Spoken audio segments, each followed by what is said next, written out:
Pastor గారు, దేవుడు నీతి కలిగిన న్యాయాధిపతి కదా, దేవుడు ఎవరి పక్షమున పక్షపాతముగా ఉండేవాడు కాదు కదా, అలాంటి దేవుడు ఎందుకు యాకోబునే ప్రేమించారు, ఎందుకు యాషావును ద్వేషించారు?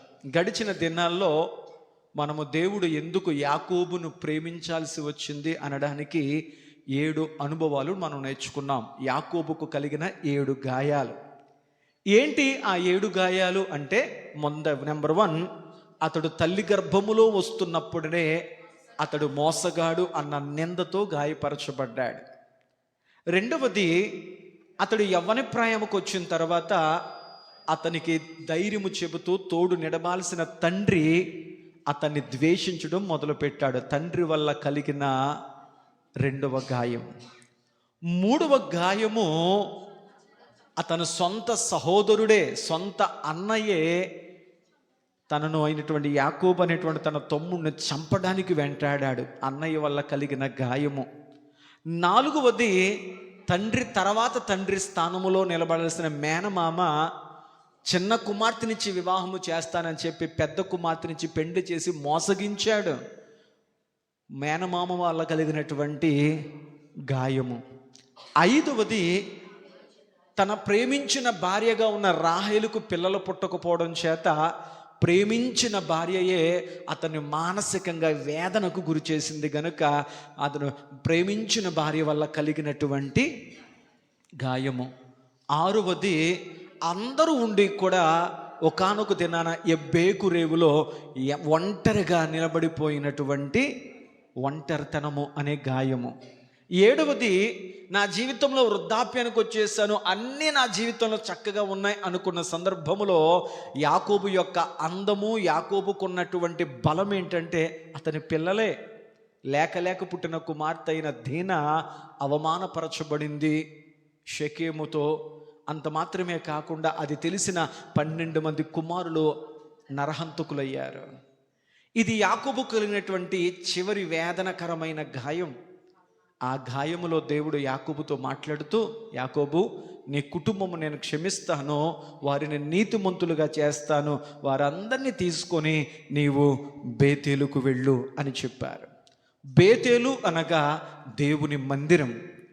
ఎక్కడైతే దేవుడు యాకోబును దర్శించాడో ఆ బేతేలు యొక్క అనుభవానికి యాకోబు వెళ్ళినప్పుడు జరిగిన పరిస్థితి ఏంటయ్యా అంటే, యాకోబు జీవితంలో దేవుని సన్నిధిని అనుభవిస్తూ యాకోబు అతని కుటుంబము క్షేమమును పొందగలిగినారు. దేవునికి స్తోత్రం, హల్లెలూయా.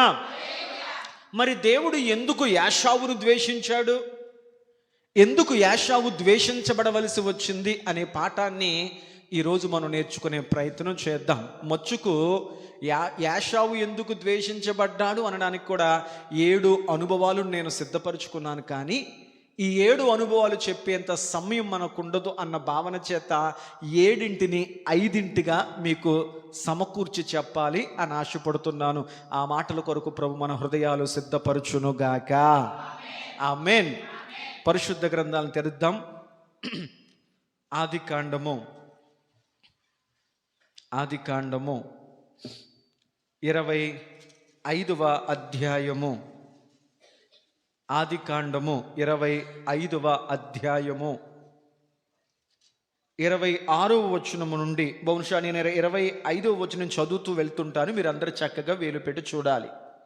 మొదటివాడు ఎర్రని వాడిగా బయటకు వచ్చెను, అతని ఒళ్ళంతా రోమ వస్త్రములు ఉండెను గనుక అతనికి యాషావు అని పేరు పెట్టిరి. తరువాత అతని సహోదరుడు బయటికి వచ్చినప్పుడు అతని చెయ్యి యాషావు మడిమను పట్టుకొని ఉండెను గనుక అతనికి యాకోబు అని పేరు పెట్టబడెను. ఆమె వారిని కనినప్పుడు ఇస్సాకు 60 ఏండ్లవాడు. ఆ చిన్నవారు ఎదిగినప్పుడు యాషావు వేటాడుట యందు నేర్పరి అయి అరణ్యవాసిగా ఉండెను. యాకోబు షాదువై గుడారములో నివసించుచుండెను. ఇస్సాకు యాషావు తెచ్చిన వేట మాంసమును తినుచుండెను గనుక అతన్ని ప్రేమించెను. రిబ్కా యాకోబును ప్రేమించెను. ఒకనాడు యాకోబు కలగూర వంటకము వండుకొనుచుండగా యాషావు అలసిన వాడే పొలములో నుండి వచ్చి, నేను అలసి ఉన్నాను, ఆ ఎర్రగానున్న దానిలో కొంచెము దయచేసి నాకు పెట్టుమని అడిగాను. అందుచేత అతని పేరు ఎదోము అనబడెను. అందుకు యాకోబు, నీ జ్యేష్ఠత్వము నేడు నాకిమ్మని అడుగగా, యాషావు, నేను చావబోవుచున్నాను కదా, జ్యేష్ఠత్వము నాకెందుకనెను. యాకోబు, నేడు నాతో ప్రమాణము చేయమనెను. అతడు యాకోబుతో ప్రమాణము చేసి అతనికి జ్యేష్ఠత్వము అమ్మివేయగా, యాకోబు ఆహారమును చిక్కుడు కాయ వంటకమును యాషావుకిచ్చెను. అతడు తిని త్రాగి లేచిపోయెను. అట్లు యాషావు తన జ్యేష్ఠత్వమును తృణీకరించెను. దేవునికి స్తోత్రం. చక్కగా మౌనంగా దేవుని మాటలు వినే ప్రయత్నం చేద్దాం. చదవబడిన దేవుని వాక్యం గురించి మనం ఆలోచించినప్పుడు, అబ్రహాము అనేటువంటి దేవునికి స్నేహితుడుగా పిలవబడి విశ్వాసులకు తండ్రి అని పిలవబడిన అబ్రహాము దంపతులకు నిండి వృద్ధాప్య కాలములో దేవుడు వాగ్దాన పుత్రుడుగా ఇస్సాకును దేవుడు అనుగ్రహించారు. వాగ్దాన పుత్రుడుగా దేవుడు ఇస్సాకును ఆ దంపతులకు ఇచ్చిన తర్వాత, ఇస్సాకుకు వివాహ కాలం వచ్చినప్పుడు అతనికి 40 సంవత్సరాల వయసులో రెబ్కా అనేటువంటి ఒక చక్కని యవనస్తురాలతో వివాహము జరిగించడం జరిగింది. తర్వాత జరిగిన పరిస్థితి ఏంటయ్యా అంటే, 40 సంవత్సరాల వయసులో వివాహము చేసుకున్నటువంటి బిడ్డలను పొందేసరికి అతడికి 60 సంవత్సరాలు. వాగ్దాన పుత్రుడే, దేవుని వాగ్దానముందే, నీ సంతానము ఇదిగో ఆకాశ నక్షత్రముల వలె సముద్ర ఇసుక రేణువుల వలె నేను విస్తరిస్తాను అని దేవుని వాగ్దానం ఉన్నప్పటికీ కూడా, ఇస్సాకుకు కూడా వాగ్దాన పుత్రుడికి కూడా బిడ్డలు పుట్టడానికి 20 సంవత్సరాలు ఎదురు చూడాల్సి వచ్చింది. ఈ 20 సంవత్సరాల నిరీక్షణ తరువాత దేవుడు ఆ దంపతులను దేవుడు ఆశీర్వదించి రెబ్కా గర్భాన్ని తెరిచాడు. ఆ గర్భములో దేవుడు 2 మగబిడ్డలను బహుమానంగా అనుగ్రహించాడు. ఆ 2 మగబిడ్డలు ఎలాంటి వారయ్యా అంటే, తల్లి గర్భములో ఉండగానే నేను ముందు బయటికి రావాలి అన్న ఆరాటముతో తల్లి కడుపులో ఉండగానే పెనుగులాడుతూ ఉన్నారు. ఈ పెనుగులాడేటువంటి వేదన భరించలేక రెబ్కా అనే తల్లి దేవుని సన్నిధికి వెళ్ళి దేవునికి ఇలా మొరపెడుతూ, దేవా, ఈ ప్రసవ వేదన నొప్పులు నేను భరించలేకపోతున్నాను, ఇంతటి బాధ భరించుట కంటే మరణమే నాకు మంచిది కదా అని దేవునికి ప్రార్థించినప్పుడు, ఆ బాధ వెనకాల, ఆ ప్రసవ నొప్పులు వెనకాల కలుగుతున్న ఇబ్బందిని దేవుడు చెప్పి, అమ్మా, నీ లోపల 2 జనాంగములు సిద్ధపరిచాను, 2 జనపదములు నీ గర్భములోంచి రాబోతున్నాయి, 2 మూల పురుషులు నీ గర్భము గుండా బయటకు రాబోతున్నారు, నేను వారిని గొప్పవారిగా చేసేదను అని దేవుడు చెప్పిన మాటకు తల్లి లోబడింది. ప్రసవ దినాలు నిండాయి. ఒకానొక దినాన ఆ బిడ్డలను జన్మించే సందర్భములో మొదటిగా ఒక ఎర్రని రోమాలు కలిగినటువంటి వాడు ఆమె గర్భములోంచి బయటకు వచ్చాడు. ఆ బిడ్డ చూడడానికి ఎలా ఉన్నాడు? మొదట బయటకు వచ్చిన వాడు ఎలా ఉన్నాడు అంటే, వాడు ఎర్రని వాడిగా ఉన్నాడు, అతని ఒంటి మీద ఎర్రటి రోమాలతో ఉన్నాడు. వెంటనే అతనికి ఇస్సాకు కుమారుడైనటువంటి పెద్ద కుమారుడిగా ఉన్నటువంటి యాషావు అని పేరు పెట్టారు. ఇస్సాకుకు పెద్ద కుమారుడు పుట్టాడురా, ఇతడి పేరు యాషావు అని పేరు పెట్టాడు. రెండవది, అతని వెనకాల అతని అన్న కాలు పట్టుకుని మరొక బిడ్డ వచ్చాడు, అతనికి యాకోబు అని పేరు పెట్టారు. దేవునికి స్తోత్రం. దేవుడు యాకోబును ప్రేమించాడు. ఎందుకు ప్రేమించారో గడిచిన వారంలో పార్ట్ 1లో మనం విన్నాం. ఇప్పుడు పార్ట్ 2లో వర్తమానముగా దేవుడు ఎందుకు యాషావును ద్వేషించాల్సి వచ్చింది, ఒక 5 విషయాలు ఈరోజు మనం నేర్చుకుని ముగింపుకు వెళ్ళే ప్రయత్నం చేద్దాం. దేవునికి స్తోత్రం. యాషావు దేవుని చేత ద్వేషించబడ్డానికి గల కారణం ఏంటి? దేవుడు ఒక వ్యక్తిని ద్వేషించడానికి అతని ఆకారణం కారణమా? కాదు. దేవుడు ఒక వ్యక్తిని ద్వేషించగల కారణం ఏంటంటే, ఆ వ్యక్తి స్వభావాన్ని బట్టి దేవుడు ఆ వ్యక్తిని ద్వేషించడానికి గల కారణాలు మనం చూడగలుగుతాం. దేవునికి స్తోత్రం. హల్లెలూయా. సర్వసాధారణంగా ఒక వ్యక్తి మంచివాడిగా ఉన్నాడా, ఒక వ్యక్తి చెడ్డవాడిగా ఉన్నాడా అనేదానికి చాలాసార్లు అంటాం వాళ్ళు పెరిగిన వాతావరణం అలాంటిదేండి, ఆ కుటుంబం అలాంటిదేండి, అలాంటి మనుషుల మధ్యన వాళ్ళు పెరిగారండి, అందువల్ల అలాగే తయారవుతారు అంటూ ఉంటాం. యాకోబు దీవించబడ్డానికి యాకోబు ఎలాంటి వాతావరణంలో పెరిగాడు, యాషావు శపించబడ్డానికి పెద్దవాడిగా ఉన్నటువంటి యాషావు ఎలాంటి వాతావరణంలో పెరిగారు అనే ఆలోచన చేస్తే అక్కడ వాక్యం మనకు చెబుతున్న మాట ఏంటయ్యా అంటే చూడండి 27వ వచనంలో, ఆ చిన్నవారు ఎదిగినప్పుడు యాషావు వేటాడుట యందు నేర్పరి అయి అరణ్యవాసిగా ఉండెను అని ఉంది. ఎలాంటి వాతావరణంలో పెద్ద కొడుకు పెరిగాడు? వినాలి వాక్యాన్ని. ఎలాంటి వాతావరణంలో పెద్ద కొడుకు పెరిగాడు? అరణ్యవాసములో పెరిగాడు. అరణ్యవాసము అనే దాని గురించి ఆలోచించినప్పుడు మనకు ఒక విషయం అర్థమవుద్ది. దేవుని వాక్యము సెలవిస్తుంది, లోకమును అరణ్యముతో పోల్చబడింది. ఈ లోకారణ్యము కదా.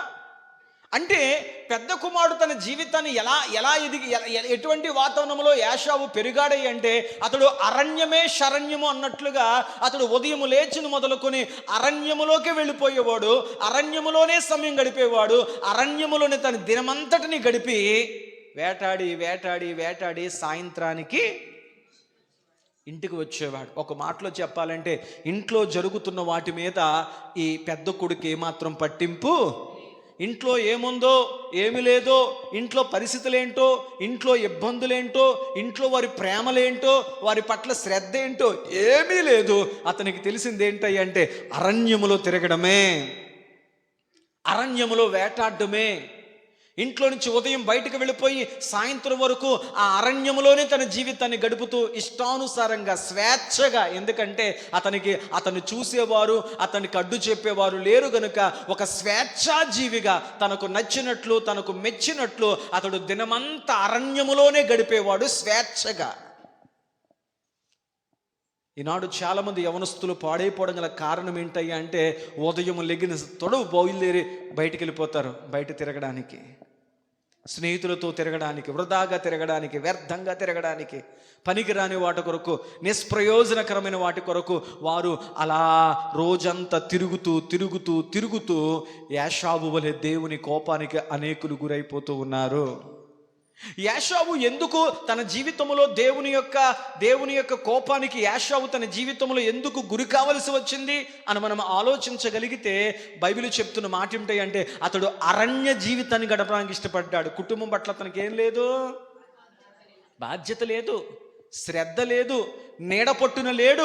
ఉదయం లేచిన మొదలుకొని అతడు స్నేహితులతో వృధాగా అలా తిరుగుతూనే ఉన్నాడు. ఈనాడు యవనస్తులు ఎందుకు చెడిపోతున్నారా అంటే బండ్లు వేసుకుంటూ సైకిళ్ళు వేసుకుంటూ స్నేహితులతో అవసరం ఉన్నా లేకపోయినా వ్యర్థంగా అలా తిరుగుతున్నారు కనుక ఈనాడు అనేక మంది ఆ తిరుగుళ్ళ వల్ల చెడిపోతున్నారు.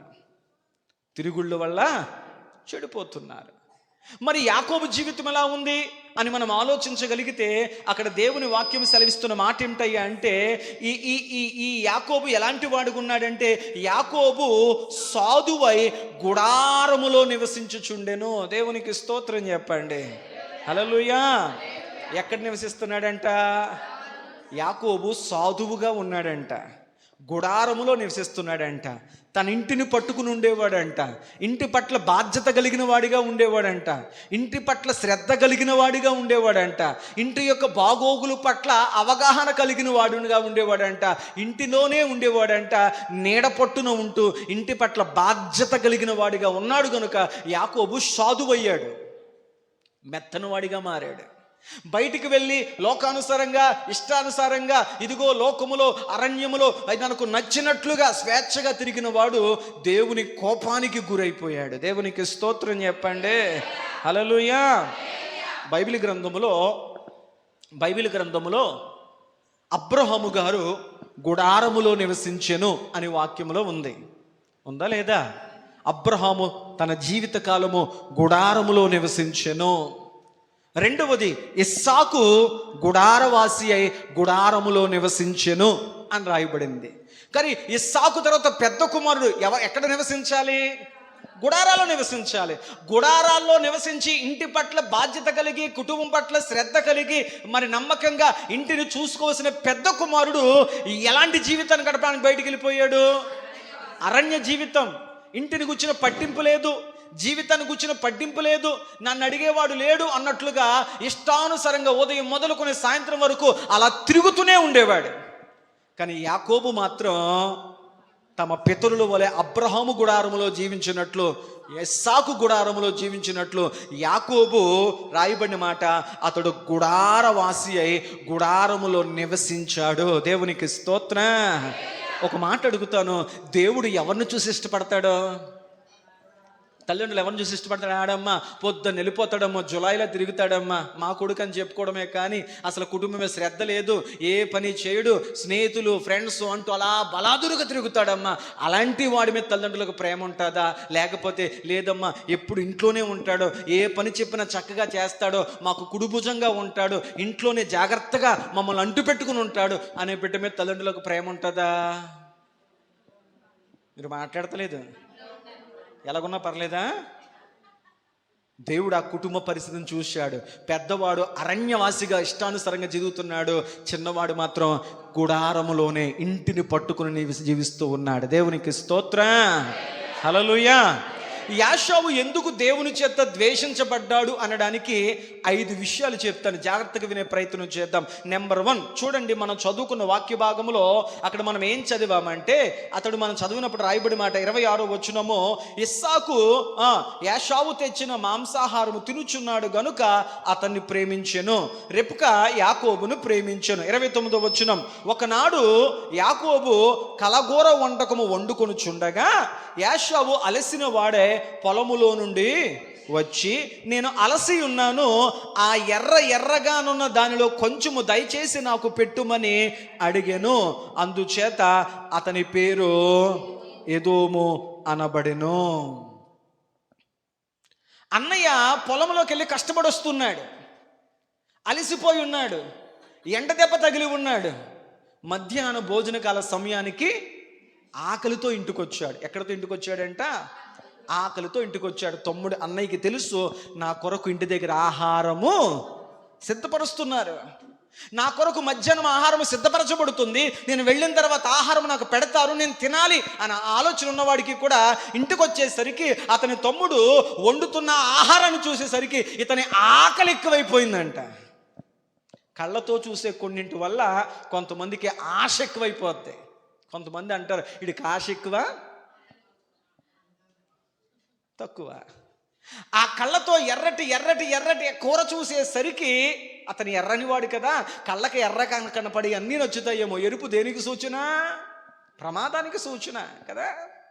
ట్రైన్ వచ్చేటప్పుడు ఎరుపు ఫ్లాగ్ ఊపారంటే అర్థం ఏంటి? ఆగిపోమని. అతడు ఎర్రగా ఉన్నటువంటి ఆ వంటకము చూసినప్పుడు కలిగిన పరిస్థితి ఏంటి అంటే, వెంటనే తమ్ముడు అంటున్నాడు, ఇదిగో నేను ఆకలితో ఉన్నాను, నేను ఆగలేకపోతున్నాను, నా ఆకలి నేను భరించలేకపోతున్నాను, నాకు ఆహారము నాకు పెట్టు అని తమ్ముణ్ణి అడిగాడు. దేవునికి స్తోత్రం. యాషావు తన జీవితంలో దేవుని కోపానికి గురవడం గల మొదటి కారణం ఏంటంటే, యాషావుకు ఆకలి మీద అదుపు లేదు. దేని మీద అదుపు లేదంట? చెప్పరేటమ్మా, ఆకలిని అదుపు చేసుకునేంత స్థితి లేదు. బైబిల్ గ్రంథంలో ఆకలిని గురించి దేవుడు ఏమైనా చెప్పాడా? తిండిపోతుతనాన్ని గురించి బైబిల్ ఏమైనా చెప్పబడిందా అని మనం ఆలోచన చేస్తే జాగ్రత్తగా మనం చూద్దాం. చూడండి, సామెతల గ్రంథము 23వ అధ్యాయము 21వ వచనం ప్రకారము దేవుని వాక్యం ఒక చక్కని మాట చెప్తుంది. అమ్మా, త్రాగుబోతులను తిండుబోతులను దరిద్రులగుదురు. చాలు. తాగుబోతులు తిండుబోతులు తినడం తప్పు కాదు, తిండి మీదే ధ్యాస పెట్టుకోవడం తప్పు. ఈనాడు మనం యూట్యూబ్ ఛానల్లో ఫుడ్ ఛాలెంజ్ అనే దాన్ని కొడితే వాళ్ళ కళ్ళ ముందు బోళ్ళు అంత పెట్టుకొని తింటూ ఉంటారు. లోకం ఆశ్చర్యపోతా, అబ్బా ఎన్ని గిన్నెలు తినేశాడు, ఎంత తినేశాడు. కానీ వాక్యము చెప్తుంది, నువ్వు త్రాగుబోతుగా ఉన్నావా, నువ్వు తిండుబోతుగా ఉన్నావా, బ్రతకడానికి తింటున్నావా, తినడానికే బ్రతుకుతున్నావా? తిండుబోతులుగా ఉన్నవారు ఏమవుతారని వాక్యం చెప్తుంది? దరిద్రుడవుతారు. ఒక దేవుని బిడ్డ ఆకలిని సైతము అదుపు చేసుకోగలగాలి. దేవా, ఈరోజు నేను ఉపవాసం ఉందాం అనుకున్నాను మీ పాద సన్నిధిలో, నా అవసరాల కొరకు, నా కుటుంబం కొరకు, నా బిడ్డల కొరకు, నా అక్రత కొరకు, లేకపోతే నా ఆత్మీయ ఎదుగుదల కొరకు ఉపవాసం ఉందాం అనుకుంటున్నాను. ఈ ఉపవాసం ఉందాం అనుకున్న ఈ సమయములో నాకు ఆకలి వేయకూడదు అని చెప్పి అతడు తనకు కలుగుతున్న ఆకలిని సైతము ఏం చేసుకోగలగాలి? ఆత్మ ఫలాలు ఒక ఫలం ఏంటంటే నిగ్రహం. ఆకలిని అదుపు చేసుకోగలగాలి, నిద్రను అదుపు చేసుకోగలగాలి, కోపాన్ని అదుపు చేసుకోగలగాలి. నీ లోపల కలుగుతున్నటువంటి సమస్త విధమైనటువంటి భావోద్రేకాలను అదుపు చేసుకోగల శక్తి పరిశుద్ధాత్మ దేవుడు నీకు అనుగ్రహిస్తాడు. యాషావుకు లేనిది ఏంటంటే ఆకలిని అదుపు చేసుకునే శక్తి అతనికి లేదు. ఎందుకంటే అతడు ఆహారం చూడగానే అతనికి ఆకలి పెరిగిపోయింది. అతడు ఎలాంటి వాడిగా ఉన్నాడంట? తిండిబోతుగా ఉన్నాడు. ఆహారము కొరకే ఆతృత అంతా కూడా. బైబిల్ అంటుంది తిండిబోతులు దరిద్రులవుతారు. అందుకే ఫిలిప్పీలకు రాసిన పత్రిక 3వ అధ్యాయము 19వ వచనంలో అనేక మంది వ్యక్తుల జీవితాల గురించి దేవుడు మాట్లాడుతూ ఫిలిప్పీలకు రాసిన పత్రిక 3వ అధ్యాయం 19వ వచనంలో, అమ్మా, నాశనమే వారి అంతము, వారి కడుపే వారి దేవుడు. చాలమ్మా, నాశనమే వారి అంతము, వారి ధ్యాస అంతా ఎప్పుడు తిండి మీదే, తిండి మీదే, తిండి మీదే. వారి కడుపే వారికి దేవుడు. వారు ఏం తిందుమా, ఏమి త్రాగుదుమా, దీని మీదే ధ్యాస. వారి కడుపే వారి కడుపే. ఇప్పుడు చెప్పండి, యాషావు పరిస్థితి ఎలా ఉంది? ఆకలిని అదుపు చేసుకోలేకపోయాడు. పాస్టర్ గారు ఆకలేయడం తప్ప? తర్వాత వచ్చిన వాళ్ళు చూద్దాం ఎందుకు అతన్ని తిండిపోతున్నామో, ఎందుకు అదుపు చేసుకోలేకపోయాం. వాక్యము చెప్తున్న మాట ఏమిటాయి అంటే తిండిబోతులు దరిద్రులు అవుతారు. కొంతమంది నోరెప్పుడు మిషన్ ఆడుతూనే ఉండాలి అలాగా, అసలు ఆ మిషన్కి రెస్ట్ ఇవ్వరు. ఈ మధ్యన డాక్టర్లు అంటున్నారో, ఒరు బాబు నీకు వచ్చే రోగాలు 90 రోగాలు నువ్వు తినేదాని వల్ల వస్తుంది, నువ్వు ప్రతిరోజు తింటున్నావు కదా, ఒక పూటైనా దానికి రెస్ట్ ఇయ్యి నీ జీర్ణశక్తికి. లేకపోతే రాత్రులు అన్నం తింటాం మానేయండి, కొవ్వు కరుగుతుంది, గుండె సమస్యలు రాకుండా ఉంటాయి. ఒక పూట అయినా, ఒక రోజైనా లంకనం చేయండి. పెద్దలు అంటారు లంకనం దివ్య ఔషధం అంట. మన రోగాన్ని తగ్గించే శక్తి ఉపవాసానికి ఉందంట. బయట తిళ్ళు, ఆ తిళ్ళు, ఈ తిళ్ళు, కల్తీ తిళ్ళు, రకరకాలు తింటూ మానవుడు అనుకున్నాడు నేను ఆ కడుపు నింపుకుంటున్నాను అనుకుంటున్నాడు, కానీ రోగాలతో తన దేహాన్ని నింపుకుంటున్నాడు. ఏది తినాలి, ఏది తినకూడదనే అవగాహన మనిషికి లేదు. యాషావు ఆకలిని అదుపు చేసుకోలేకపోయాడు. ప్రియ దేవుని బిడ్డగా బ్రతుకుతున్న నీవు భక్తి జీవితంలో ఉపవాసం ఉండే టైంలో ఖచ్చితంగా నీ ఆకలి అదుపు చేసుకునే శక్తి నువ్వు కలిగి ఉండాలి. దేవునికి స్తోత్రం. అందుకే సామెతల గ్రంథము 23వ అధ్యాయము 2-3 వచనాలు మనం చూడగలిగితే దేవుని వాక్యములో ఏమని రాయబడిందంటే, సామెతల గ్రంథము 23వ అధ్యాయము 2-3 వచనాలు, నీవు తిండిబోతువైన ఎడల నీ గొంతుకకు కత్తి పెట్టుకొనుము, అతని రుచిగల పదార్థములు ఆశింపకుము, అవి మోసపుచ్చు ఆహారములు. చాలా మా దేవునికి స్తోత్రం. నీవు తిండిబోతువైతే, ఎప్పుడు తిండి మీదే ధ్యాస ఉంటే, ఎప్పుడు ఏం తినాలా ఏం తినాలా ఏం తినాలా, ఎప్పుడు నోరు ఆడించే లక్షణం నీకుంటే, నువ్వు ఒక దేవుని బిడ్డకు బ్రతుకుతున్న నీవు అలాంటి తత్వము నుంచి బయటికి రావాలి. పరలోకం ఎవరు వెళ్ళరు అంటే తిండిబోతులు కూడా వెళ్ళరు. హల్లెలూయా. పౌలు అంటాడు అనేక సందర్భములో ఉపవాసముతో జాగారములతో నన్ను నేను నలగగొట్టుకున్నాను అంటాడు. దేవునికి స్తోత్రం చెప్పండి. హల్లెలూయా. తిండి ఎక్కువైతే నిద్ర వస్తుంది, నిద్ర ఎక్కువ వస్తే మొత్తు వస్తుంది, మొత్తొత్తి నువ్వు శోధనలో పడే ప్రమాదం ఉంది. అందుకే ప్రభువును మెలకువ కలిగే శోధనలో ప్రవేశించకుండానట్లు ప్రార్థన చేయండి. దేవునికి స్తోత్రం. హల్లెలూయా. కాబట్టి నువ్వు తిండిబోతువైన ఎడల నీ నోటికి కత్తి పెట్టుకో. రుచిగల ఆహారము కొరకు నువ్వు వెళ్ళొద్దు, అవి నిన్ను మోసపుచ్చేటువంటి. హల్లెలూయా. అంటే అధిక తిండిపోతుతనాన్ని, ఇలాంటి తత్వాన్ని దేవుడు తన ప్రజల్లో ఉండాలని ఏమాత్రం కూడా ఇష్టపడడం లేదు. ఒకవేళ అటువంటి స్థితి మనం కలిగి ఉంటే అది ఏమాత్రమో మనకు మేలుకరమైనది మాత్రము కాదు. చివరికి ఒక మాట చెప్పి ముందుకెళ్ళి ప్రయత్నం చేద్దాం. చూడండి, ద్వితీయోపదేశ కాండము 21వ అధ్యాయం. చక్కగా వినాలి, నేర్చుకోవాలి. ద్వితీయోపదేశ కాండము 21వ అధ్యాయము 20-21 వచనాలు మనం చూడగలిగితే, మా కుమారుడైన వీడు, ఒక తల్లిదండ్రులంట చెబుతున్న సాక్ష్యం, అయ్యా మా కుమారుడైన వీడు ఎలా తయారైపోయాడు చెప్పరేటమ్మా. మా కొడుకు ఎలా తయారయ్యాడో తెలుసా? ఇదిగోండి, మా కుమారుడైన వీడు మొండివాడిగా తయారయ్యాడు. మా మీద తిరగబడిపోతున్నాడు, అమ్మ మీద తిరగబడిపోతున్నాడు, నాన్న మీద తిరగబడిపోతున్నాడు. నా జీవితం నా ఇష్టం, నా బ్రతుకు నా ఇష్టం, నా డబ్బు నా ఇష్టం, నువ్వు పెట్టకపోతే నాకేంటి, నేను బయటికి వెళ్ళి తెచ్చేసుకుని తినేస్తాను. మా కుమారుడైన వీడు మొండివాడి కింద మారిపోయాడండి. మా కుమారుడైన వీడు తల్లిదండ్రులకు ఉన్న మా మీద తిరగబడిపోతున్నాడండి. మా మాట వినడం లేదండి మా అబ్బాయి. మా కొడుకు తిండిపోతు అయిపోయాడండి, మా కొడుకు తాగుబోతు అయిపోయి ఉన్నాడండి అని ఒకవేళ వారు ఊరి పెద్దలతో చెబితే, అలాంటి వాడిని నా ప్రజల మధ్యలో ఉంచకుండా, కింద వచ్చిన చదవండి, వాడిని రాళ్లతో కొట్టి చంపేయమని చెప్పాడు దేవుడు. మాడతాడు, లేకపోతే చచ్చిపోతాడు. దేవుని ప్రజల మధ్యలో ఎలాంటి వాళ్ళు ఉండకూడదంట? త్రాగుబోతులుగా ఉండకూడదు, తిండిబోతులుగా ఉండకూడదు, అమ్మానాన్నల మీద తిరగబడే వాళ్ళగా ఉండకూడదు. నా జీవితం నా ఇష్టం, నా బ్రతుకు నా ఇష్టం అని మాట్లాడే వ్యక్తిగా నువ్వు ఉంటే బైబిల్ ఉంటుంది, అలాంటి రాళ్లతో కొట్టండి అన్నాడు దేవుడు.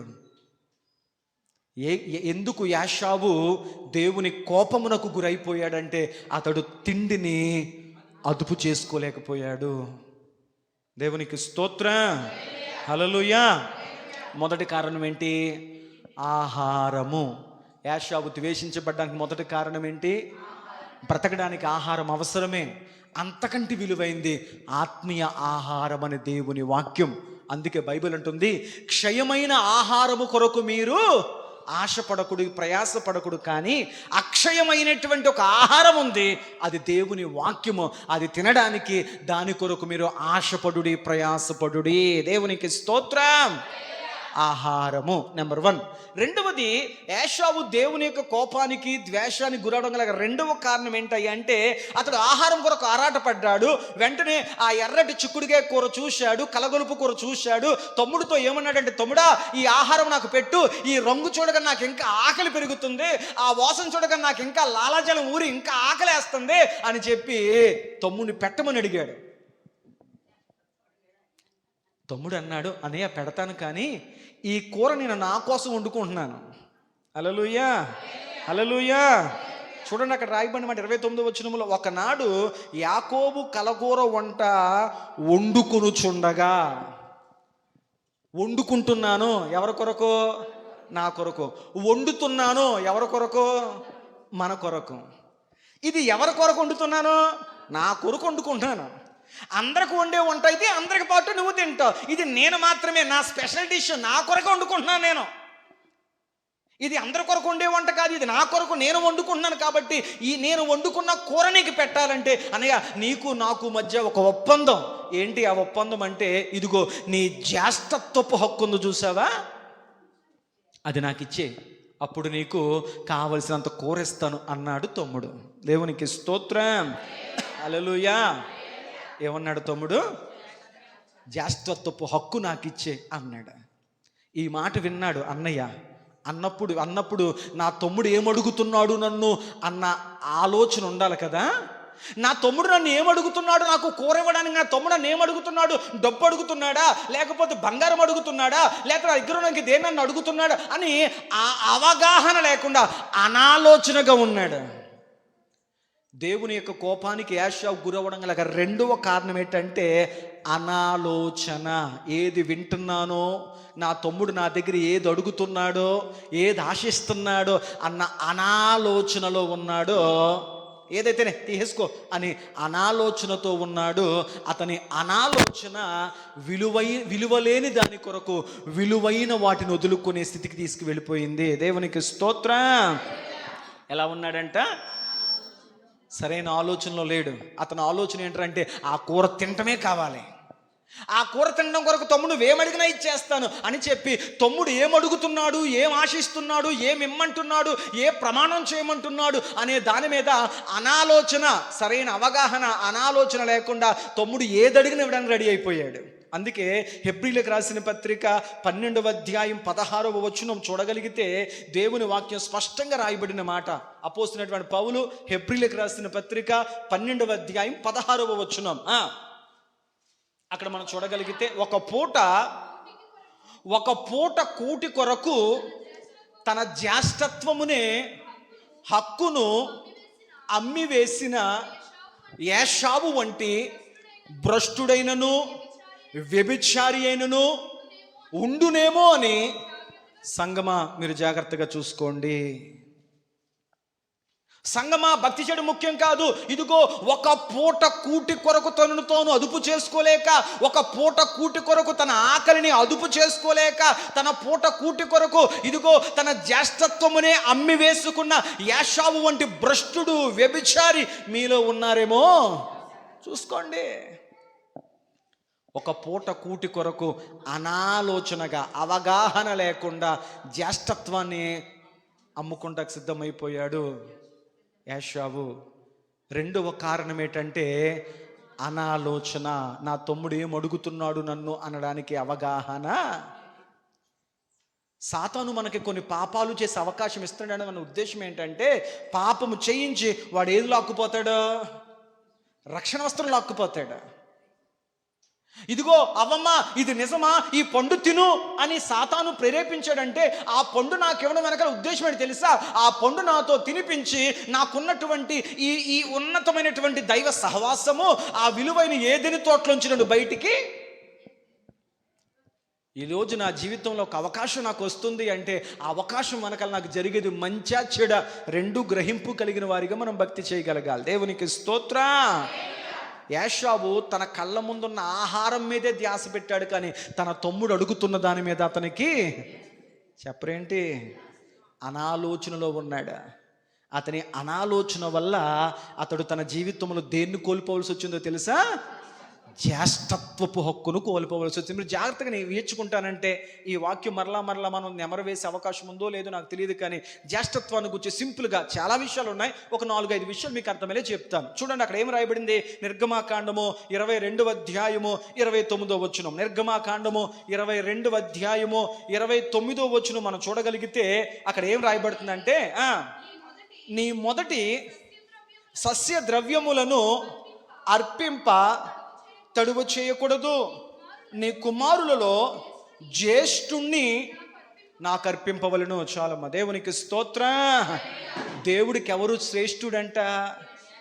జ్యేష్ఠుడే దేవునికి శ్రేష్ఠుడు. దేన్ని వదిలేసుకున్నాడో? దేవుని దగ్గర ఆ శ్రేష్టమైన స్థితిని కోల్పోవడానికి ఇష్టపడ్డాడు ఒక పూట కూటి కొరకు. మొదటి కారణం. రెండవది, అతడు జ్యేష్ఠత్వాన్ని ఎలా కోల్పోయాడు, ఎంత విలువైందని కోల్పోయాడు అంటే చూడండి, ఆదికాండము 49వ అధ్యాయము 3వ వచనములో యాకోబు తన 12 మంది కుమారులను వరుసగా నిలబెట్టి ఒక్కొక్కరి మీద నెత్తి మీద చేయేస్తూ వారిని ఆశీర్వదిస్తూ తన పెద్ద కుమారుడైనటువంటి రూబేను మీద చెయ్యేసి యాకోబు తన పెద్ద కుమారుని ఎలా చెబుతున్నాడు? రూబేను, నువ్వు నా పెద్ద కుమారుడువు, నువ్వు నా జ్యేష్ఠ కుమారుడు, నా పెద్ద కొడుకువి. నా శక్తియు, నా బలము, నా ప్రథమ ఫలమును, నా ఔన్నత్యమును, నా బలాతిశయము నువ్వే. దేవునికి స్తోత్రం చెప్పండి. అంటున్నారా శ్రద్ధగా దేవుడి మాటలో? నువ్వు దేవుడి మాట విలువిచ్చి అంటే రేపు నువ్వు చెప్పుకుంటావు మోకాళ్ళేసి ప్రభువా అని, అప్పుడైనా విలువిచ్చాడు నీ మాటకే. యాకోబు తన 12 మంది కుమారులు వాళ్ళ ఎత్తి మీద చేసి వాళ్ళని ఆస్వాదిస్తూ పెద్ద కొడుకు మీద చేసి అంటున్నాడంట, రూబేను నువ్వు నా పెద్ద కొడుకువయ్యా, నువ్వు నా జ్యేష్ఠుడువయ్యా, నీ తండ్రికి నువ్వు ఎలాంటి వాడో తెలుసా అంటున్నాడు. నా శక్తి, తండ్రికి శక్తి ఎవరో? పెద్ద కొడుకే. నా కుమారుడా, నా శక్తి, నా బలము, నా ప్రథమ ఫలము, ఔన్నత్యము, బలాతిశయము అన్నీ నువ్వే కదయ్యా అన్నాడు. దేవునికి స్తోత్రం చెప్పండి. అంటే జ్యేష్ఠుడు తండ్రికి ఎలాంటి వాడిగా ఉండాలి? నా పెద్ద కొడుకు నాకు కుడి భుజంలా ఉంటాడు, నా పెద్ద కొడుకు నాకు బలము, వాడు శ్రేష్టమైన వాడు, తండ్రి తర్వాత తండ్రి స్థానంలో ఉంటాడు. ఒకవేళ నేను ఉన్నా లేకపోయినా తన తల్లిని, తన సహోదరులను, తన కుటుంబాన్ని ఇదిగో జాగ్రత్తగా చూసుకోగలుగుతాడు. ఎందుకంటే ఆ స్థానము పెద్ద కొడుకు శ్రేష్ఠుడికి ఇవ్వబడింది. మరి తను ఏం చేశాడు? ఒక పూట భోజనం కొరకు ఆ శ్రేష్టత్వ స్థితిని వదిలేసుకున్నాడు. రెండవది, ఒక పూట కూటు కొరకు ఆ విలువైన స్థితిని వదిలేసుకున్నాడు. మూడవది కూడా మీకు జ్ఞాపకం చేస్తాను. ద్వితీయోపదేశకాండము చెప్పడానికి చాలా విషయాలు ఉన్నాయి, కానీ సమయానుకూలతను బట్టి ఇంకా కొన్ని చూపించి ముగించేస్తాను. ద్వితీయోపదేశకాండము 21వ అధ్యాయము 17వ వచనం మనం చూడగలిగితే,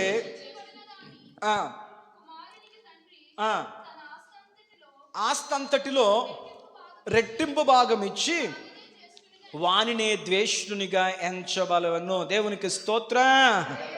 జ్యేష్ఠుడికి, పెద్ద కుమారుడికి తన ఆస్తులు ఎంత ఇవ్వాలంట? చెప్పరేటమ్మా. ఈ రోజులు అలా జరగదులే అనుకోండి. ఆనాటి ధర్మశాస్త్ర కాలంలో ఇంట్లో పెద్ద కొడుక్కి, జ్యేష్ఠ కుమారుడికి ఆస్తిలో రెట్టింపు భాగం ఇమ్మని దేవుడే. ఇప్పుడు చెప్పండి, అంతటి జ్యేష్ఠ స్థితిని పొందుకోవాల్సిన వాడు ఒక పూట భోజనం కొరకు చెప్పరేంటి? అంత మాత్రమే కాకుండా వంశావళులు పేర్లు రాసేవారు కదా. పెద్ద కుమారుల పేర్లే వంశావళిలో ఉండేవి. ఆదాము కుమారుడు ఫలానా వ్యక్తి, ఫలానా వ్యక్తి కుమారుడు ఫలానా ఫలానా ఫలానా ఫలానా, అటువంటి పెద్ద కుమారులు జ్యేష్ఠుల పేర్లే వంశావళిలో ఉంటాయి. అటువంటి జ్యేష్ఠుడు స్థానాన్ని కోల్పోయాడు. ఇంకా మీకు చెప్పాలంటే, దేవుడు ఎవరికన్నా పరిచయం చేసుకున్నప్పుడు, మోషేను కానీ మిగతా వాళ్ళకి కానీ పరిచయం చేసుకున్నప్పుడు, దేవుడు అబ్రహాము దేవుడను, ఇస్సాకు దేవుడను, రోలుకి ఏ దేవుడు అని చెప్పాలి? మూడో మాట యాషావు దేవుడను అని చెప్పాలి. అమ్మేసుకున్నాడు ఒక పూట భోజనం కొరకు. కాబట్టి యాషావు స్థానం యాకోబుకు వచ్చింది. దానికి ఆ విలువ తెలుసు కొనుక్కున్నాడు. వాడు విలువ తెలియక అమ్మేసుకున్నాడు కనుక దేవుడు కూడా చెప్పుకోవడానికి ఇష్టపడేది ఏంటంటే, నేను యాషావు దేవుణ్ణి కాదు, నేను యాకోబు దేవుణ్ణు. హల్లెలూయా, హల్లెలూయా. మీకు అర్థమైందా లేదా?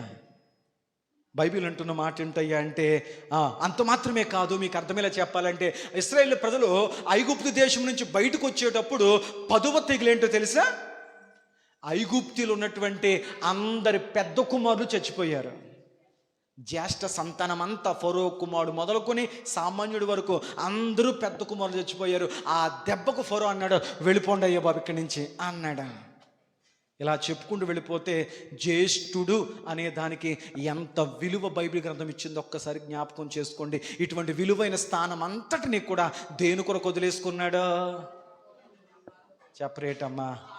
ఈనాడు సాతాను కూడా దేవుడు నీకు ఇచ్చిన విలువైన రక్షణ అనుభవాన్ని చిన్న చిన్న కారణాలకే అనేకులు ఆ విలువైన రక్షణను అమ్మేసుకుంటున్నారు.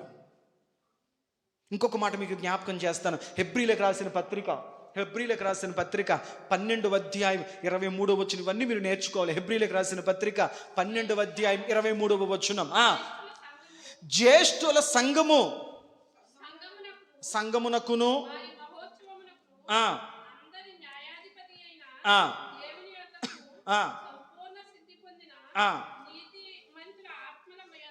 దేవునికి స్తోత్రం.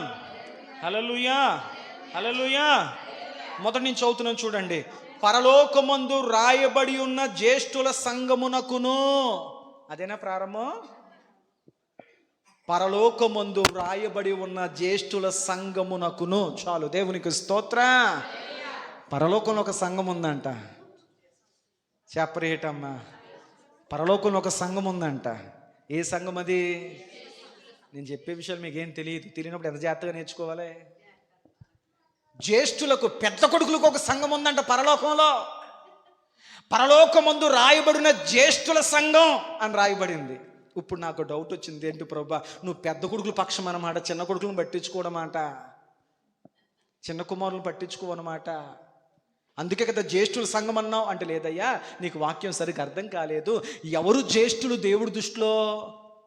ఎవరు జ్యేష్ఠులు చూడండి. రోమీలకు రాసిన పత్రిక, అపోస్తున్నటువంటి పౌలు రోమీలకు రాసినటువంటి పత్రిక 8వ అధ్యాయం చూడండి. అపోస్తున్నటువంటి పౌలు గారు రోమీలకు రాసిన పత్రిక 8వ అధ్యాయము 29-30 వచనములో అక్కడ రాయబడిన మాట, ఎందుకనగా తన కుమారుడు అనేక సహోదరులలో జ్యేష్ఠుడగునట్లు దేవుడు ఎవరిని ముందు ఎరుగునో వారిని కుమారులతో స్వారూప్యము గలవారొగుటకు వారిని ముందుగా నిర్ణయించెను.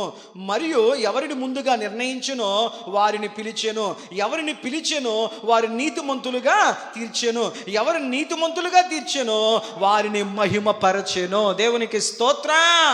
తన కుమారుడైనటువంటి యేసు క్రీస్తు వారి స్వారూప్యములోకి మార్చబడ్డానికి ఆయన ఎవరినైతే పిలుచుకున్నాడో, ఎవరినైతే ఎన్నుకున్నాడో, ఎవరినైతే తన స్వరక్తమిచ్చి కన్నాడో, యేసు క్రీస్తు రక్తముతో కడగబడిన ప్రతి వాడు ఆ జ్యేష్ఠుల సంఘంలోకి వెళతాడో. దేవునికి స్తోత్రం. ఇప్పుడు చెప్పండి, బైబిల్ ప్రకారం జ్యేష్ఠుల సంఘంలో ఉండేవాళ్ళు ఎవరో? ఎక్కడ పెద్ద కొడుకు చిన్న కొడుకు కాదు, యేసయ్య రక్తంతో కడగబడిన ప్రతి వాడు దేవుని దృష్టిలో జ్యేష్ఠుడే. ఆ జ్యేష్ఠుడు పరలోక సంఘములకు వెళతాడు. దేవునికి స్తోత్రం. కొంచెం అటు ఇటుగా అర్థమైంది కదా. యాషోవు దేన్ని వదిలేసుకున్నాడు? దేని కొరకు వదిలేసుకున్నాడు? ఆ పూట కడుపు నింపుకోవడమే చూశాడు. ఆ క్షణం, ఆ క్షణకాలపు దాన్నే చూసుకున్నాడు. కానీ తాను ఏది కోల్పోతున్నాననే దాని మీద యాషోవుకు అవగాహన, అందుకు వాడు భ్రష్టుడైపోయాడు. నెంబర్ 1, యాషోవు దేవుని చేత ద్వేషించబడ్డ గల మొదటి కారణము ఆకలి. నెంబర్ 2, అనాలోచన లేకపోతే అవగాహన లేకపోవడం. రెండు విషయాలు అర్థమైనాయి కదా. ఇప్పుడు మూడవ దాన్ని చెప్తాను. దేవుని కోపానికి ఎందుకు యాషోవు గురి కావలసి వచ్చిందంటే, మూడవ విషయం ఏంటంటే, ఒకానొక దినాన మనం చూడగలిగితే చూడండి, ఆదికాండము 27వ అధ్యాయం, మూడవ కారణాన్ని జ్ఞాపకం చేస్తున్నాను. ఆదికాండము 27వ అధ్యాయము 4వ వచనములో అక్కడ మనం చూడగలిగితే, తండ్రి అయినటువంటి ఇస్సాకు వృద్ధాప్యానికి వచ్చేసి తన పెద్ద కుమారుడిని దీవించాలి, అలాగా జ్యేష్ఠత్వం పోగొట్టేసుకున్నాడు వాడు. కనీసము తండ్రి దీవెనన్నా నా పెద్ద కొడుకు మీద ఉండాలి అని చెప్పి తండ్రి తన పెద్ద కుమారునటువంటి యాషోవును పిలిచి 27వ అధ్యాయం 4వ వచనం చెప్తాడు, నేను చావక మునుపు నేను నిన్ను ఆశీర్వదించినట్లు నాకిష్టమైన రుచిగల భోజనములను సిద్ధపరిచి తినుటకై నా యొద్దకు తెమ్మని తండ్రి చెప్పాడు. నా కుమారుడా, పెద్ద కుమారుడా, ఆకలి అదుపు చేసుకోలేక, నీ తమ్ముడు ఏమో అడుగుతున్నాడు అనే అవగాహన లేక, ఒక పూట కూటి కొరకు నువ్వు నీ జ్యేష్ఠత్వం వేసుకున్నావురా బాబు, తినేసి మూతుడుచుకొని వెళ్ళిపోయాడంట. కనీసం ఏది వదులుకున్నానే దాని మీద చింత బెంగ లేదంట. వాడికి దాని విలువ తెలియదు కాబట్టి. అందుకే అన్నాను, విలువ లేని దాని కొరకు విలువైన వాటిని వదిలేసుకుంటున్నావేమో. కోపాలకు, పట్టింపులకు, ఇలాంటి చిన్న చిన్న వాటి కొరకు విలువైన దైవ సన్నిధి. నా కోపం ఉందండి, నేను చర్చికి రాను. నాకు చిరాగ్గా ఉందండి, నేను చర్చికి రాను. నా మనసు బాలేదండి, నేను చర్చికి రాను. చిన్న చిన్న వాటి కొరకు, విలువ లేని వాటి కొరకు విలువైన దాన్ని వదిలేసుకుంటున్నావేమో. యాషోవు వలె జాగ్రత్త. మూడవది, తండ్రి అనుకున్నాడు, కనీసం నా కొడుక్కి నా తండ్రి ఆశీర్వాదాలన్నా ఉండాలి వాడికని చెప్పి, నా కుమారుడు పెద్ద కొడుక రా అని పిలిచి అన్నాడు, అయ్యా నేను చనిపోవడానికి సిద్ధంగా ఉన్నాను, నాకు అర్థమైపోతుంది, అయితే నువ్వు వెళ్ళి నేను తినడానికి చక్కని ఆహారం సిద్ధం చేసి తీసుకురా అని చెప్పాడు. వీడు వెంటనే పెద్ద కొడుకు తండ్రికి ఆహారం తీయడానికి వెళ్ళాడు. కానీ యాషోవు చేసిన తప్పు ఏంటంటే, వెళ్ళాడు కానీ తొందరగా అయితే ఇంటికి. కొంతమంది మన పిల్లలకు పని చెప్తాం, నాన్న పలానా పని చేసుకురా బాబు అని చెప్తే, మనం చెప్పిన పని కంటే వాడికి బయట బోల్డని పనులు ఉంటాయి. మనం చెప్పింది ఒక పనే, వాడు ఎన్ని పనులు చక్కబెట్టాలో బయటికి వెళ్ళి. మనం అనుకుంటాం వెంటనే వచ్చేస్తాడేమనుకుంటాం, కానీ వాడు మనం చెప్పిన పని ఎప్పుడుకో చేసుకొస్తాడు. ఏంటంటే, నీకోసం వెళ్ళాను, అవ్వలేదు, ఎక్కడ లేక అక్కడికి వెళ్ళాను, అక్కడ లేదు ఎక్కడికి వెళ్ళాను, అక్కడ లేదు అక్కడికి వెళ్ళాను. తండ్రి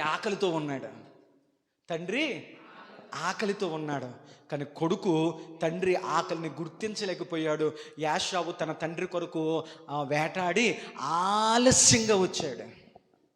పెద్దలు అంటారు, ఆలస్యము అమృతము కంటే విషయము కొన్ని సందర్భాలు. అందుకే దేవుని వాక్యం ఏమని సెలవిస్తుందంటే, ఎఫెసీయులకు రాసిన పత్రిక మనందరికీ బాగా తెలుసు, 5వ అధ్యాయం 15వ వచనంలో మనం చూడగలిగితే, ఇదిగో సమయమును దినములు చెడ్డవి గనుక సమయమును పోనీయక అజ్ఞానుల వలె కాక జ్ఞానులను నడుచుకోవాలి. వెళ్దాములే, వేటాడదాములే, తెద్దాములే, మానానే కదా, నేను వచ్చేంత వరకు ఆగుతాడులే అనుకుని తండ్రి చెప్పిన మాటకు అతడు వెంటనే గ్రహింపు లేనివాడిగా అతడు ఏం చేశాడయ్యా అంటే వేటాడి వేటాడి వేటాడి ఎప్పుడుకో వచ్చాడు. భోజనం టైం అయిపోయి వచ్చాడు. ఈ లోపల తలుపు పక్క నుంచి ఎవరు వినేసారు ఈ మాట? భార్య అనేటువంటి రెబ్కా వినేసి, ఈ ఆశీర్వాదము నా పెద్ద కొడుకు కాదు చిన్న కొడుకు రావాలని చెప్పేసి ఆ గొర్రెల మందలోంచి ఒక గొర్రెల మంద దాన్ని తీసుకొచ్చేసి ఆయనకు భోజనం వండిచ్చేసి వెంటనే చక్కగా కొడుకుని దీవించేసింది. యాకోబు దీవించబడి పక్కకి వెళ్ళిపోయిన తర్వాత వాడు ఎప్పుడుకో భోజనం టైం అయిపోయిన తర్వాత నాన్న 11 గంటలకు చెప్పు ఉంటాడు, నాకు ఆకలి ఉంది నాన్న అని చెప్పి. వీడు ఎప్పుడు అన్ని చక్కబెట్టుకొని వేటాడి ఇంటికి వచ్చాడు. ఆహారం సిద్ధపరిచాడు. నెక్స్ట్ పాయింట్లు చెప్తాను. ఆహారం సిద్ధపరిచి తండ్రి గారికి 2 గంటలకు 3 గంటలకు తెచ్చాడు. తండ్రి చెప్పాడు, అయ్యా నువ్వు ఆలస్యంగా వచ్చావు, నీ ఆలస్యము నీ ఆశీర్వాదాన్ని నీకు ముందొచ్చిన తమ్ముడు తీసుకెళ్ళిపోయాడు. దేవునికి స్తోత్రం, హల్లెలూయా. దైవ కార్యాల విషయంలో మనం ఎప్పుడు ముందుండాలి. ఆలస్యంగా బైబిల్ ఉంటుంది, ఇదిగో వచ్చుచున్నవాడు ఆలస్యము చేయకవచ్చును. కనుక దేవుని బిడ్డకు బ్రతుకుతున్న నీవు ఎప్పుడుకో వెళదాంలే, నిదానంగా వెళదాంలే, సావధానంగా వెళదాంలే, కుదిరితే వెళదాంలే, మధ్యలో వెళదాంలే, మనల్ని అడిగే వాళ్ళు ఎవరున్నారులే, నేను ఎవరికి అడగకపోవచ్చు, కానీ నువ్వు కోల్పోయేవైతే మాత్రం ఖచ్చితంగా ఉంటాయి. దీవెన పొందవలసినటువంటి యాషావు ఆలస్యము శాపాలని మిగిలించింది. దేవుని ఆశీర్వాదం కొరకే కదా మందిరానికి వస్తున్నావు, తండ్రి ఆశీర్వాదం కొరకే కదా మందిరానికి వస్తున్నావు. అయితే నువ్వు ఎప్పుడు రావాలి? సమయానికి రావాలి, పెందలకడ రావాలి, ముందుగా రావాలి. ముందుగా వచ్చిన వాడు దీవించబడి వెళ్ళిపోయాడు, వెనకాల ఆలస్యంగా వచ్చిన వాడు. కాబట్టి మందిరానికి వచ్చేటప్పుడు ఎట్టి పరిస్థితుల్లో కూడా నేను దేవుడి దీవెన పొందాలి అని నువ్వు కోరుకుంటే మాత్రం ఆలస్యంగా మాత్రం మందిరానికి రావద్దు. ఇది యాషోబు జీవితం మనకు నేర్పుతున్న పాఠం. హల్లెలూయా, హల్లెలూయా. నెంబర్ 1 ఆకలి, నెంబర్ 2 అనాలోచన, నెంబర్ 3 ఆలస్యం, నెంబర్ 4 4వ విషయాన్ని చెప్తాను. ఎప్పుడైతే తమ్ముడు వచ్చి నాకంటే ముందుగా తండ్రికి ఆహారాన్ని పెట్టేసి, ఎప్పుడైతే తమ్ముడు నాకంటే ముందు వచ్చి నాన్నగారికి ఆహారం పెట్టేసి నా ఆశీర్వాదాలు పట్టుకుపోడని చెప్పి యాషోబుకు తెలిసిందో, అతనికి కలిగిన పరిస్థితి ఏంటంటే ఆగ్రహం, కోపం. చూడండి, ఆదికాండము 27వ అధ్యాయము 41వ వచనం. ఆదికాండము 27వ అధ్యాయం 41వ వచనం. తన తండ్రి యాకోబుకి ఇచ్చిన దీవెన నిమిత్తము యాషావు అతని మీద పగబట్టెను. మరియు యాషావు, నా తండ్రిని కూర్చున్న దిక్కు దినములు సమాప్తములగుచున్నవి, అప్పుడు నా తండ్రి అయిన యాకోబును, నా సహోదరైనటువంటి నా తమ్ముడైనటువంటి యాకోబును చంపుతాను అనుకున్నాడంట. నువ్వు ఆలస్యంగా రావడం ఏంటి? నువ్వు నిర్లక్ష్యంగా రావడం ఏంటి? నువ్వు పెత్తనాలు చేసుకుంటూ రావడం ఏంటి? ముందొచ్చిన తమ్ముడి మీద దేవుడే వాళ్ళనే దీవిస్తాడు, దేవుడే వాళ్ళకే మంచి చేస్తాడు, దేవుడే వాళ్ళ పిల్లలకే మంచి చదువులు ఇస్తాడు, దేవుడే వాళ్ళ పిల్లలకే మంచి ఉద్యోగాలు ఇస్తాడు, దేవుడే ఆ కుటుంబాలనే బాగా చూస్తాడు. ఎందుకు? వాళ్ళ దేవుని పనిలో ముందుంటున్నారు, వాళ్ళ దేవుని కార్యాల్లో ముందుంటున్నారు. మరి నువ్వేం చేస్తున్నావు? వెనకబడిపోతున్నావు, నిర్లక్ష్యం చూపుతున్నావు, వెనకడుగులు వేస్తున్నావు, ఆలస్యంగా చేస్తున్నావు దైవ కార్యాలు. తత్ఫలితంగా ముందొచ్చిన వాడే దీవించబడ్డాడు, వెనకొచ్చిన వాడు శపించబడ్డాడు. వాక్యంలో రాయబడిన మాట. ఈరోజు ఏం నేర్చుకుంటాకొచ్చావు మందిరానికి తల్లి? బైబిల్ చెప్తున్న మాట ఏంటయ్యా అంటే, తన అన్నయ్య అనుకున్నాడంట, ఇదిగో నా తండ్రి దీవెనలు కూడా నా తమ్ముడు ఎట్టుకెళ్ళిపోయాడు అని తమ్ముడి మీద పగ పెట్టుకొని ఏం పెట్టుకున్నాడంట? పగ పెట్టుకొని అనుకున్నాడంట, నా తండ్రి దుఃఖదినములు దగ్గరగా ఉన్నాయి, ఆ తర్వాత మా తమ్ముడైనటువంటి యాకోబుని నేను చంపేదాం అనుకున్నాడంట. ఆగ్రహము, ఆకలి, అనాలోచన, ఆలస్యము. ఇలా చెప్తే మీకు గుర్తుంటని చెప్పు, అదే ప్రాసలో తీసుకొస్తున్నాను. ఆగ్రహము, ఆగ్రహము, కోపములో ద్వేషాన్ని పెట్టుకున్నాడు, పగ పెట్టుకున్నాడు, కోపములో చంపేద్దాం అనుకున్నాడు. ఎవరినే? నన్ను నేను దిద్దుకుందాం అనుకోలే, నన్ను నేను సరి చేసుకుందాం అనుకోలే. ఏమనుకున్నాడు? తమ్ముడు నాశనం చేసేద్దాం అనుకున్నాడు. మరి వాక్యం చెప్తుందో చూడండి. ఎఫెసీయులకు రాసిన పత్రిక 4వ అధ్యాయం 26వ వచనంలో, ఎఫెసీయులకు రాసిన పత్రిక అపోస్తలుడైన పౌలు గారు 4వ అధ్యాయం 26వ వచనంలో, చాలామంది అంటారు, పాస్టర్ గారండి యాషావుకు కోపం రావడం తప్పేమన్నా ఉందా? తప్పులేదు, కోపం రావచ్చు. కానీ అక్కడ ఏం రాయబడింది? కోపపడుడి కానీ ఆ కోపం నేను పాపం వైపు తీసుకెళ్ళకూడదు. కోపపడు, తప్పులేదు, కానీ ఆ కోపం నేను ఎక్కడ తీసుకెళ్ళకూడదు. యాషావుకు కోపం వచ్చింది ఎవరి మీద? యాకోబు మీద. కోపం వస్తే సరిపోలేదు, ఆ కోపానికి అతను ఏం చేద్దాం అనుకున్నాడు? తమ్ముడిని పాపం తమ్ముడు నరహత్య చేసేద్దాం అనుకున్నాడు. కానీ వాక్యం ఏం చెప్తుంది? ఎందుకు యాషావు మీద దేవుడు కోపం తెచ్చుకున్నాడంటే వాక్యం ఏం చెప్తుంది చూడండి. మొదటి యోహాను రాసిన పత్రిక 3వ అధ్యాయం 15వ వచనం. మొదటి యోహాను రాసిన పత్రిక 3వ అధ్యాయం 15వ వచనం ప్రకారం అతడు తన సహోదరుని ద్వేషించిన వాడు అమ్మా నరహంతకుడు. యాషావు యాకోబుని ఏం చేశాడు? ద్వేషించాడు. నరహంతకుడు ఏ నరహంతకుని యందును చూడండి నిత్య జీవం ఉండదో. చాలమ్మ, దేవునికి స్తోత్రం. తన సహోదరుని ద్వేషించువాడు నరహంతకుడు. అలాంటి వాడిలో ఏముండదంట? నిత్య జీవం ఉండదో. దేవునికి స్తోత్రం. ఇప్పుడు యాషావు చేసిన తప్ప కాదా? తన తప్పును దాన్ని దిద్దుకోవడం మానేసి పొందుకున్న తమ్ముడిని చంపుదామనుకున్నాడు. పగబట్టాడు. పగపట్టావా? ద్వేషిస్తావా? అయితే గుర్తుపెట్టుకో, నువ్వు నరహంతకుడు అవుతావు. నీకేమాత్రం జీవములో అవకాశము లేదు. ఎన్ని విషయాలు నేర్చుకున్నాం? నెంబర్ 1, ఆకలి అదుపు చేసుకోలేకపోయాడు. నెంబర్ 2, సరైన అవగాహన, ఆలోచన లేని వ్యక్తిగా ప్రవర్తించాడు. నెంబర్ 3, చెప్పరేంటి? ఆలస్యం చేశాడు. 4వది ఆగ్రహం, కోపాన్ని అదుపు చేసుకోలేకపోయాడు. 5వది యాషావు దేవుని కోపానికి గురవడం గల 5వ కారణం ఏంటంటే అర్ధాంగి. అర్ధాంగి అంటే ఎవరో? భార్య. పోనీ పెళ్లి విషయంలోనైనా నీ జీవితం ఒక టర్న్ తిరిగిందా? ఒకవేళ మంచి జీవితాన్ని నువ్వు ఏర్పాటు చేసుకున్నావా? నీ జీవితంలో భార్య నీకు అద్భుతమైన ఒక మలుపు కదా వివాహం అనేటువంటిది. కనీసం నీ అర్ధాంగి విషయంలో, నీ భార్య విషయంలో నువ్వు శ్రద్ధగా ఉన్నావా? చెప్పరేంటి? చిన్నతప్పుడే ఆ జ్యేష్ఠత్వం పోగొట్టేసుకున్నాను, తండ్రి అసలు పోగొట్టేసుకున్నాను, కానీ కుటుంబం కట్టుకుంటున్నాను కదా, నా భార్య ద్వారానన్నా నా జీవితం కట్టబడుతుందేమో. గుణవతి జ్ఞానవంతులు తన ఇంటిని కట్టుకుంటుంది కదా, గుణవతి అనే భార్య దొరుకుట అరుదు కదా, అది ముత్యము కంటే అమూల్యమైంది కదా అని చెప్పి తన అర్ధాంగి విషయంలోనే నీకు జాగ్రత్త ఉందా? అక్కడ తప్పుటొడిగే చేశాడు. యాషావుకి ఎంతమంది భార్యలు తెలుసా? నేర్చుకుందాం. చూడండి, ఆదికాండము 26వ అధ్యాయం. ఆదికాండము 26వ అధ్యాయము 34-35 వచనాలు చూడగలిగితే, యాషావు 40 సంవత్సరాలు గలవాడైనప్పుడు హిత్తీయుడైన బేయేరు కుమార్తెయగు యెహోదీతును, హిత్తీయుడైన ఏలోను కుమార్తెయగు బాసేమతును, చాలు పెండ్లి ఎవరిని చేసుకున్నాడు తెలుసా?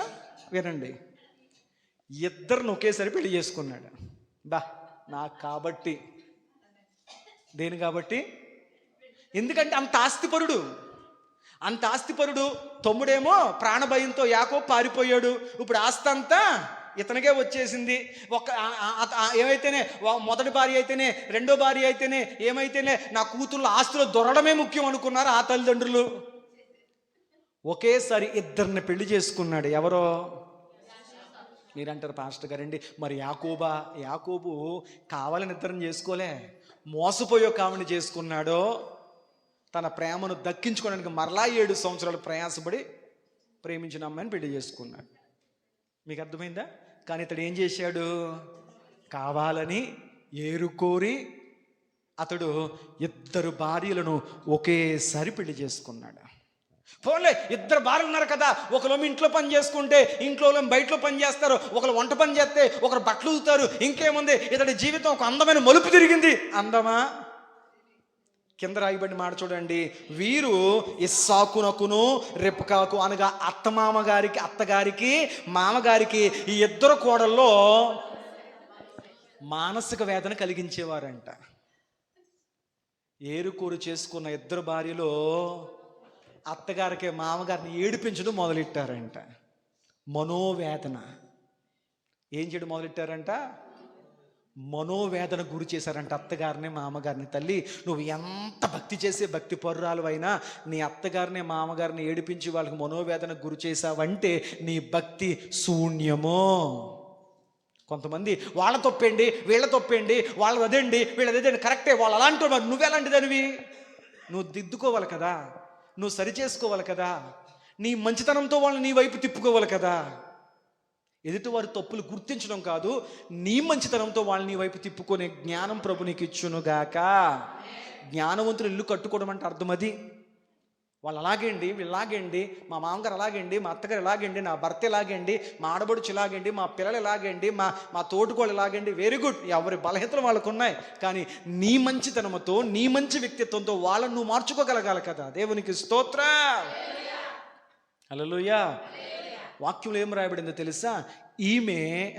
వీరిరువురు కూడా వాగ్దాన పుత్రుడు ఇస్సాకునకును రెబెకాకును మనోవేదన. వేదన వేదన వేదన. ఒక మాటలో చెప్పాలంటే అత్తగారిని మామగారిని చూసేవాళ్ళు కాదు, వాళ్ళని పట్టించుకునేవాళ్ళు కాదు, వాళ్ళకి అసలు ఏ పనులు. ఇప్పుడు నా కుమారుడు నేను చనిపోలే ఉన్నాను నాన్న, వేటాడి తేరా బాబు ఆహారం వండుకురా నాన్న అన్నాడు.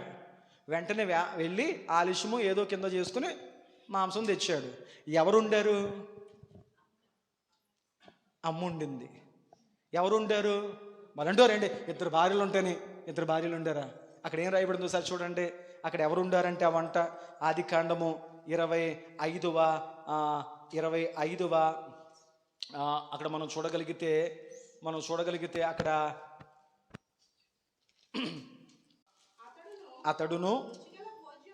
అతడు అంటే ఎవరు? యాషావు. అతడును రుచిగల భోజనమును ఏం చేశాడు? అతనే వండాడు. ఎవరికే? అమ్మ వండలే, అంతకుముందే వండి సైడ్ అయిపోయింది. భార్యలు ఉండారా? అసలు భార్యలు మీ అమ్మకంటే మీ నాన్నకంటే నేను మంచినీళ్ళు ఇవ్వను అనే రకాలలో. అర్థమైందా? మీ అమ్మ నాన్నకు మంచినీళ్ళు ఇవ్వను, వాళ్ళకు వండి పెట్టను, వాళ్ళని చూడను, కాల్చి నువ్వే చేసుకో అనే రకాల వీళ్ళు. అందువల్లే అత్తగారికి మానవానికి మనోవేదన కలిగించారు. ఇప్పుడు తెచ్చిన కూర ఎవరు ఉండాలి? అక్కడ రాయబడిన మాట కొంచెం లోతుగా ఆలోచించండి. అతడు తెచ్చిన దాన్ని అతడే కింద మీద కూడా వండుకున్నాడు. వంట కూడా వండరు. ఎంతమంది భార్యలు ఉండి? ఇస్సాకుకి అతని భార్య అయినటువంటి రెబెకాకు అంటే అత్తగారికి మామగారికి ఇద్దరు మనోవేదన కలిగించడం మొదలుపెట్టారు. ఇది భర్తకు అర్థమైపోయింది, నేను చేసుకున్న ఇద్దరు భార్యల వల్ల మా అమ్మ నాన్నలకు మనశ్శాంతి లేదు, ప్రశాంతం లేదు, వాళ్ళకే లేదు, నాకు లేదు, మరేం చేద్దాం? ఆదికాండము 28వ అధ్యాయము 8-9 వచనాలు. ఇదిగాక కానాను కుమార్తెను తన తండ్రి అయిన ఇస్సాకునకు అండ్ మొదటి పేసుకోండి. ఇద్దరు కుమార్తెలు, కానాను కుమార్తెలకు ఉన్నటువంటి ఇద్దరు కూడా మా అమ్మగారికి నాన్నగారికి వాళ్ళు ఇష్టంగా లేరని యాషావునకు తెలిసినప్పుడు యాసావు ఇస్మాయిలు యొద్దకు వెళ్ళి, ఎవరి యొద్దకు వెళ్ళాడు? హాగరు కొడుకు ఇస్మాయిల్ ఉన్నాడు కదా, ఇస్మాయిలు యొద్దకు వెళ్ళి తనకున్న భార్యలుగాక అబ్రహాము కుమారుడైన ఇష్మాయేలు కుమార్తె అయిన నెబాయోతు సహోదరి అయిన మహాలాతును కూడా. ఎంతమంది భార్యలు?